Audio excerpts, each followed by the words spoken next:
Western Union, les pionniers de la Western Union, est le second western de Fritz Lang. Nous sommes donc dans la période 1940-1941. Fritz Lang travaille pour la 20th Century Fox de Darryl F. Zanuck et le film se situe entre deux autres films passionnants. Le premier, qui est d'ailleurs le premier western de Fritz Lang, c'est Le Retour de Frank James, que certains sous-estiment, je pense, parce qu'ils ne l'ont pas vu, parce qu'il figure dans cette collection. Vous pouvez vous rendre compte d'ailleurs à quel point c'est un film passionnant, qu'aimait beaucoup Lang. Et l'autre film que va tourner donc Fritz Lang après Western Union, c'est Manhunt, qui est ce film superbe avec Walter Pidgeon, où Walter Pidgeon cherche, au début en tout cas, à se débarrasser d'Hitler, malheureusement, sans y réussir. Donc, Western Union, deuxième western de Fritz Lang. Fritz Lang a tourné dans sa carrière hollywoodienne 3 westerns, Le Retour de Frank James, Western Union et Rancho Notorious, L'Ange des Maudits, avec Marlène Dietrich et Arthur Kennedy. Fritz Lang n'a jamais caché qu'il aimait bien Western Union, peut-être d'ailleurs plus que Le Retour de Frank James, qu'il aimait toujours, parce que ce n'était pas une suite. Ce qui l'a peut-être gêné dans Le Retour de Frank James, c'est que le film est la suite du Jesse James tourné par Henry King, donc il avait déjà une interprétation qui était donnée, mais il n'avait pas beaucoup le choix. Là, en revanche, dans le cas de Western Union, on part de zéro, on part d'un roman de Zane Grey. Alors, quand arrive Lang, le scénario de Robert Carson est déjà écrit, et là, il y a une ambiguïté, puisque chacun a dit quelque chose de différent. Robert Carson, qui a été interviewé, dit « Moi, de toute façon, le scénario était fait, il n'était pas question de le changer. J'ai vu Fritz Lang, j'ai vu un monsieur très gentil, mais un peu arrogant, qui me rappelait d'ailleurs des officiers allemands. Donc il n'est pas question qu'on touche quoi que ce soit, et d'ailleurs il fallait tourner, et Zanuck a dit allez on tourne tout de suite, pas le temps de réécrire le scénario.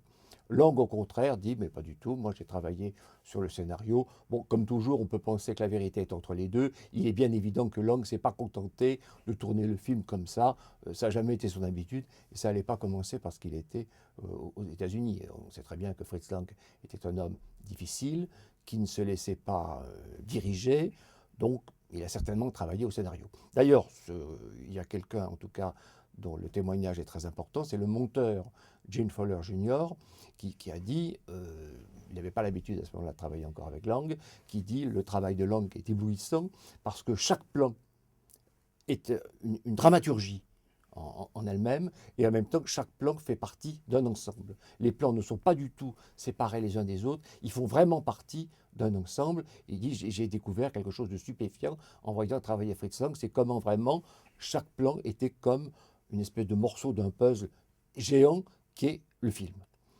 Alors l'interprétation est assez curieuse puisqu'on voit Robert Young, qui était plutôt un acteur de comédie ou de petits films dramatiques à la MGM, subitement propulsé dans un western. Alors on voit déjà Randolph Scott, qui va être un des grands acteurs du western. Alors il n'est pas encore le héros au visage buriné qu'on va voir dans les films de Betty parce que dans les films de Betty qui sont d'ailleurs dans la collection aussi qui nous occupe aujourd'hui, quand on voit apparaître Randolph Scott, il a tout, on dirait, pardon d'utiliser un mot anglais, un background, disons un passé.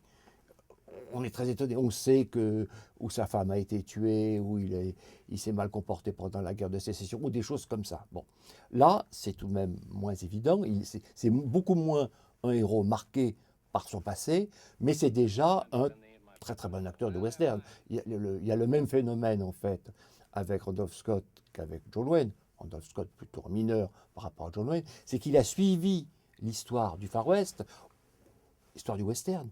Au fur et à mesure où le western va devenir de plus en plus adulte, comme on dit, c'est-à-dire où le genre va peut-être se crisper de temps en temps, ces personnages vont se crisper. Là, c'est un peu moins crispé, mais c'est tout de même, c'est déjà le Randolph Scott que nous aimons tous. Et on retrouve aussi John Carradine, naturellement, qui est un des vétérans de la Fox. Il est pratiquement dans tant de films de la Fox, et notamment, naturellement, dans les films de John Ford. Alors, il y a deux choses qu'il faut signaler. Il y en a une, je l'avais d'ailleurs indiqué dans la présentation du Retour de Frank James que j'avais faite. Je vais la relire ici parce que je trouve que c'est quelque chose d'important, d'autant mieux que ce n'est pas moi qui l'ai dit. c'est Zanuck. John Bennett, l'actrice, a posé la question à Darry Lev Zanuck, le producteur, lui a dit, mais quelle idée après tout avez-vous eu d'aller chercher un cinéaste européen, autrichien, austro-allemand, pour réaliser un western? Et la réponse de Zanuck est très très intéressante. Il dit, j'ai choisi Lang volontairement, alors qu'il y avait 50 cinéastes que pouvait choisir Zanuck, qui étaient des vétérans du western, parce que j'ai pensé qu'il allait apporter à western, c'est-à-dire au genre typiquement américain, une autre vision, qu'il allait voir le western d'une autre manière. Et ça, c'est très très intelligent. Donc c'est une des raisons pour lesquelles Zanuck va donc produire le deuxième western de Fritz Lang. Alors Fritz Lang, à ce propos aussi, a dit quelque chose, alors ça c'est une citation que je vais donc vous lire. Voilà ce que disait Fritz Lang. C'est une anecdote à propos du film. Après la sortie des pionniers de la Western Union, je reçus une lettre du club des vétérans de Flagstaff, dans l'Arizona, qui me disait « Cher Monsieur Lang, nous avons vu les pionniers de la Western Union et ce film décrit l'Ouest américain mieux que les meilleurs films qui lui ont été consacrés. Pour un réalisateur européen, un tel compliment venant des vétérans qui connurent cet Ouest américain était extrêmement flatteur. » Continue Lang. Mais je crois que ce qu'ils avaient écrit était faux. Je ne pense pas que le film ait décrit l'Ouest tel qu'il était. Il entretenait certains rêves, certaines illusions.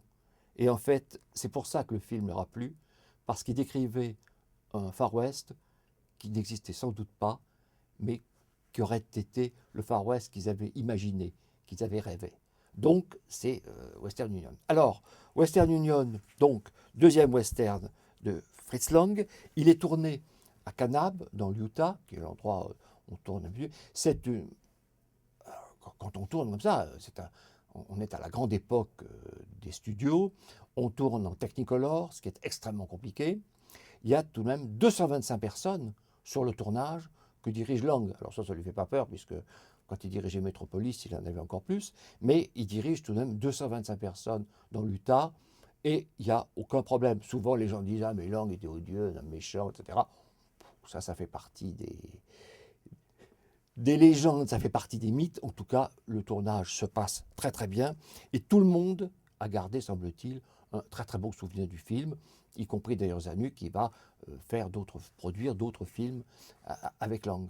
Donc, les pionniers de la Western Union, qu'on oublie souvent, comme d'ailleurs le retour de Frank James, quand on parle de la carrière de Lang, naturellement, on parle des films allemands, on parle de M, on a raison d'ailleurs, on parle de Mabuse, on parle des espions, on parle des choses comme ça. Quand on parle des films américains, on a plutôt tendance à parler de Big Hit, de Moonfleet, de choses comme ça. Mais les trois westerns de Lang forment un corpus, comme disent les universitaires, qui est tout à fait intéressant. Ils sont très différents, tous les trois, y compris même Western Union par rapport à Frank James, qui est tourné quelques mois plus tard pour la même compagnie. Donc c'est un western qu'on aurait absolument tort de mépriser et de sous-estimer. C'est un vrai film de Fritz Lang.